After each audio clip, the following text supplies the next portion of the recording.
Assalomu alaykum. Kanalimiz obunachilari, biz Namangan shahardagi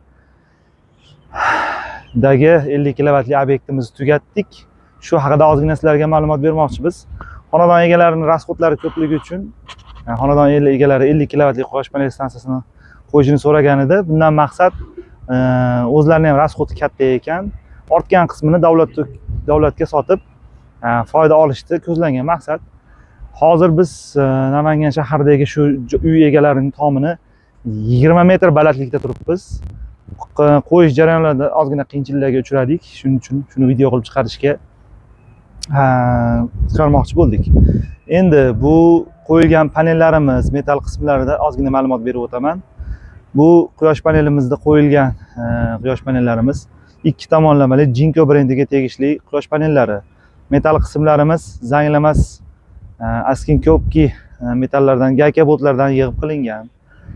Simlarimiz yonmaydigan, o'zini zavodskiy maxsus kabellari bilan montajlari qilingan.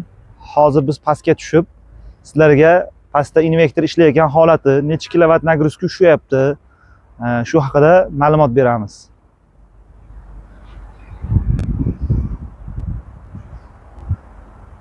Assalomu alaykum. Yana bir bor invertorimizni montaj jarayonlarini ozgina ko'rsatgan video qilyapmiz. Mana bu shitimizda maxsus o'zini postoyanno tok uchun avtomati va chaqmoq urganda himoya qiluvchi DC zashtamiz qo'yilgan.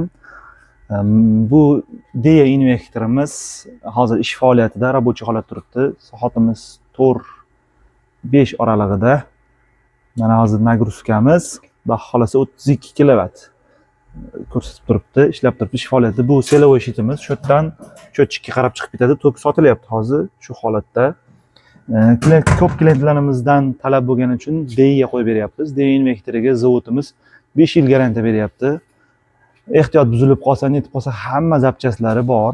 Ishlashi juda ham zo'r, a'lo darajada. Hamma yo'qimiz zavodskiy bo'lgan, zazemleniyalarigacha bo'lgan.